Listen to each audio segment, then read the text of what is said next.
The Azerbaijan Grand Prix, the Baku City Circuit, one of the longest flat-out stretches in F1, and as a result, some of the highest speeds that we'll see this season.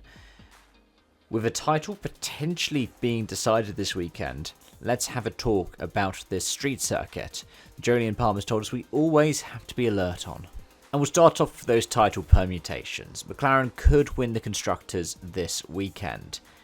From my calculations, with what would be 7 rounds, 3 of them sprint weekends left after this, McLaren would need to outscore Ferrari by 9 points and not be outscored by Mercedes by 11. That would be just to guarantee it here and make sure that the battle didn't go to Singapore in a couple of weekends' time. Now, whether or not that is possible is another matter altogether. That's where we're going to talk about the ones to watch for this weekend. But last time out, it was done. It was done before at the Netherlands as well. So, it is feasible that for the first time we could see a championship won in Baku. If it's not, it could be that we see a championship won for the first time in Singapore. And given that that's been on the F1 calendar for nearly 20 years, always late in the season, that one is actually quite impressive. It's, I think, the last one on the calendar for this year that hasn't seen a title decider. Kota has multiple times, Mexico has multiple times, Sao Paulo, of course it has, Vegas with Verstappen, Qatar with Verstappen, and Abu Dhabi, again, numerous times. But in terms of the schedule, let's talk about that quickly. In Baku, the time is 3 hours ahead of UK time. So if you're looking to carry these across, take 3 hours off. I'll try to remember for the F1 ones.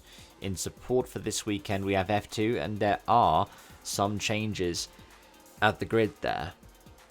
But let's start off. F2 practice opens the weekend, 7 o'clock UK time on a Friday, 10 o'clock local time. And F1 FP1 is at 9:30 UK, 12:30 local. Then you have F2 qualifying at 2 PM local. F1 FP2 is at 4 PM local time, 1 PM UK time.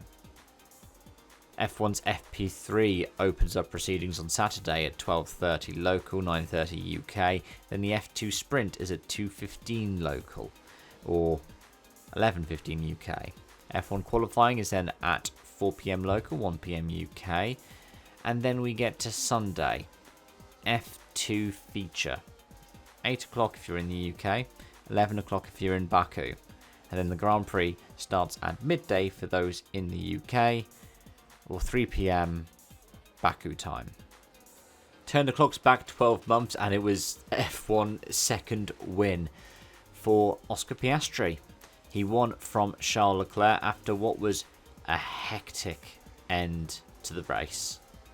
Those of you who don't remember, it was where we saw that crash for Sergio Perez and Carlos Sainz on lap 49.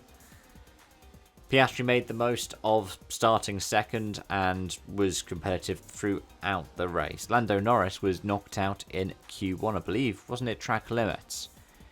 And yeah, recovered to 4th place. Elsewhere, we saw Colapinto's first points with 8th place. It was a 7-8 for Williams. Lewis Hamilton recovered from a pit lane start to get into the top 10 with 9th. But the podium, and that is behind Leclerc and Piastri, was rounded out by George Russell. Fastest lap point existed this time, and that did go the way of Lando Norris for the Grand Prix. But in terms of the ones to watch, whilst you may be tempted to back McLaren for this one, you can't put all your eggs in that basket. Look, last year, Monza was the bogey track for Red Bull. I said in my pre-race prediction for the Italian Grand Prix, expect Red Bull to be fighting up at the front of Verstappen potentially to win, because of the low downforce package that we saw at Silverstone and the low downforce package success that we saw in Spa as well. Well, at least for both cases, in the dry, once it got wet, it was an issue. And they got a Monza spec car. That car is very aero efficient in the low downforce trim.